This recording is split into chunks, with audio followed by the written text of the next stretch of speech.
दोस्तों मैं सुनील भाटिया स्वागत करता हूं आपका एक बार फिर से आपके अपने YouTube चैनल पर। तो देखिए दोस्तों, आज हम आपके लिए एक नया चैप्टर लेकर आए हैं जिसका नाम है मैट्रिक्स। तो दोस्तों हम सबसे पहले बात कर लेते हैं कि जो हमारी मैट्रिक्स है इसको डेवलप किसने किया था, कि इसका डेवलपर कौन था, विकास करने वाला इसका कौन था। तो दोस्तों 19वीं शताब्दी की बात है कि एक इंसान था जिसका नाम था जेम्स सिल्वेस्टर। उस जेम्स सिल्वेस्टर ने क्या किया था कि वो ना एक दिन बैठे बैठे एलजेब्रा के ऊपर कुछ प्रॉब्लम सोल्व कर रहा था। लीनियर एलजेब्रा की बात है, रैखिक बीजगणित की, उसमें कुछ प्रॉब्लम सोल्व कर रहा था। तो उसको ना सोल्व करते करते एक मेथड ध्यान में आया और उस मेथड का ही बाद में नाम क्या दे दिया गया, मैट्रिक्स दे दिया गया। लेकिन ये केवल एक बंदे का काम नहीं था मैट्रिक्स को डेवलप करना, उसी का एक दोस्त था जिसका नाम था आर्थर कायली। उस आर्थर कायली ने क्या किया था, इस मैट्रिक्स का एलजेब्रा जो एस्पेक्ट होता है उसके बारे में क्या बताया था कि इसका सम, डिवाइड, मल्टीप्लिकेशन और सब्ट्रैक्शन कैसे करते हैं। तो इन दो बंदों ने मिलकर के इस मैट्रिक्स का हमें प्रमाण दिया था कि मैट्रिक्स आखिर होती क्या है, इसका यूज कैसे किया जा सकता है। तो हम इसका अब सीधे चलते हैं कि इसका यूज कहाँ कहाँ पे होता है। तो जैसा कि दोस्तों आपको पता है कि मैट्रिक्स एक ऐसा चैप्टर है कि जिसका यूज हम हर एक ब्रांच में कर सकते हैं। ब्रांच कहने का मतलब है कि जैसे कि आप इकोनॉमी के छात्र हैं तो वहाँ पे भी आपको मैट्रिक्स का यूज करने को मिलेगा, और अगर आप साइकोलॉजी के अध्यापक हैं या फिर साइकोलॉजी के स्टूडेंट हैं, वहाँ पे भी आपका जो मनोवैज्ञानिक होता है उसमें आपको मैट्रिक्स का यूज़ देखने को मिलता है। और अगर आप किसी मैनेजमेंट का कोर्स कर रहे हैं, जैसे कि इंडस्ट्रियल मैनेजमेंट है या फिर होटल मैनेजमेंट है, अगर इस तरफ के आप कोर्स कर रहे हैं और इनमें भी आपको क्या होता है कि मैट्रिक्स का यूज़ देखने को मिलता है। और जो सबसे इम्पोर्टेंट है, जहाँ पे आपको मैट्रिक्स का यूज़ सबसे ज़्यादा देखने को मिलता है, वो हैं आपके कॉम्पिटिटिव एग्ज़ाम्स।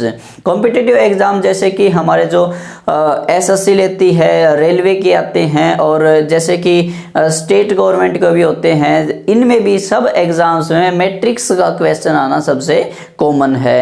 और उससे भी ज़्यादा इम्पोर्टेंट है कि हमारा जो 12th के जो बोर्ड के एग्ज़ाम होते हैं उनमें जो सबसे ज़्यादा जो वेटेज रखने वाला जो चैप्टर है ना, वो मैट्रिक्स ही है। तो देखिए दोस्तों, आज हम आपके लिए इस चैप्टर का प्रारंभ करते हैं और बने रहिएगा मेरे साथ आपके अपने YouTube चैनल सुपर गणित पर। तो आइए दोस्तों शुरू करते हैं हम सबसे पहले इसकी डेफिनेशन से।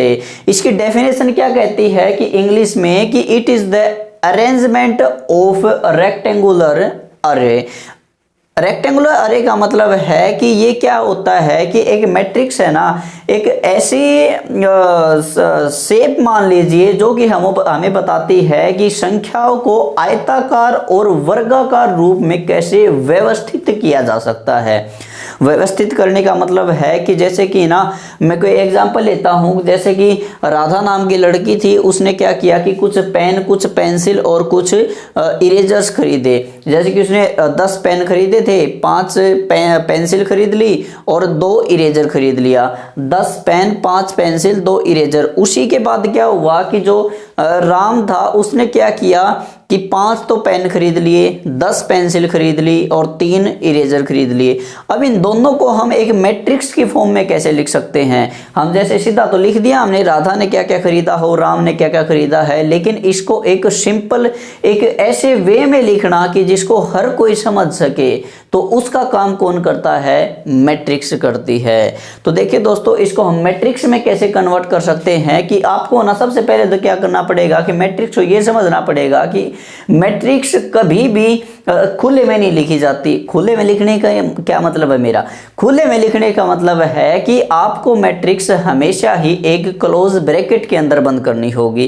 क्लोज ब्रैकेट बंद करने का मतलब है कि जैसे कि मैंने बोला कि राधा कुछ पेंसिल, पेन और इरेजर खरीद के लाई है, और जो राम है ये भी कुछ पेन, पेंसिल और इरेजर खरीद के लाया है। तो इसको हमें, इसकी ये इंफॉर्मेशन है, इसको हमें बंद करना होगा कि इसमें एक स्क्वायर ब्रैकेट क्लोज ब्रैकेट में, सॉरी किस में बंद करना होगा, क्लोज ब्रैकेट में। क्लोज ब्रैकेट में हम इनको दो तरीके से बंद कर सकते हैं। एक तो हम सीधा ऊपर लिख देते हैं कि ऊपर तो लिख दिया हमने पेंसिल, पेन और इरेजर। क्या लिख दिया मैंने, पेंसिल, पेन और इरेजर। यहाँ पे लिख दिया मैंने राधा और राम। यहाँ पे लिख देता हूँ कि राधा ने कितने पेन खरीदे हैं और कितने पेंसिल खरीदे हैं, कितने इरेजर खरीदे हैं। और दूसरी तरफ मैं लिख देता हूं कि राम ने कितने पेन, कितने पेंसिल और कितने इरेजर खरीदे हैं। हम इसको एक स्क्वायर ब्रैकेट यानी कि क्लोज ब्रैकेट में बंद कर देते हैं और तब क्या बन जाती है, हमारी मैट्रिक्स बन जाती है। इसको बोला जाता है कि जो हमारी ये हॉरिजॉन्टल लाइन दिख रही हैं, जो कि मतलब ये टेढ़ी रेखाएं हैं, इनको बोला जाता है मैट्रिक्स की भाषा में रो यानी कि हिंदी में पंक्तियां बोला जाता है इनको, ठीक है।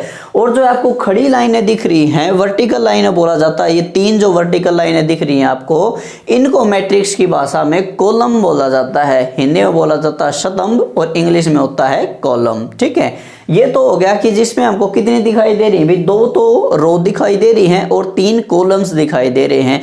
लेकिन अगर आपको इन्हीं को कोई दूसरी अरेंजमेंट बनानी हो तो आप क्या कर सकते हैं कि ऊपर तो दोनों के नाम लिख दीजिए, एक तरफ राधा हो जाएगी, दूसरी तरफ राम हो जाएगा। आप यहाँ पे लिख सकते हैं पेन, पेंसिल और इरेजर।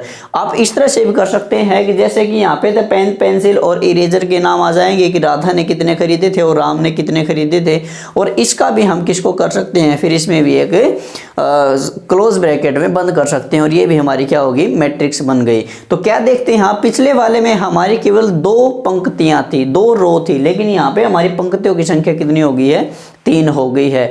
और वहां पे जो हमारे स्तंभ थे, कॉलम थे, वो कितने थे, 2 थे। और यहाँ पे जो हमारे स्तंभ हैं, कॉलम हैं, वो कितने हो गए हैं, 3 हो गए हैं, ठीक है। तो देखिए दोस्तों, ये हमारा था सिंपल सा फॉर्मेट मैट्रिक्स को समझने का। इसका जो नेक्स्ट पार्ट आने वाला है हमारा वीडियो का, उसमें समझेंगे कि हमारी जो मैट्रिक्स होती है वो कितने टाइप की होती है। हम इस के मैट्रिक्स की सभी टाइपों को समझने के लिए बड़े ही अच्छे अच्छे एग्जाम्पल लेके आपको इससे नेक्स्ट वीडियो में समझाने वाले हैं। तो बने रहिए हमारे और आपके अपने YouTube चैनल सुप्रगणित के साथ।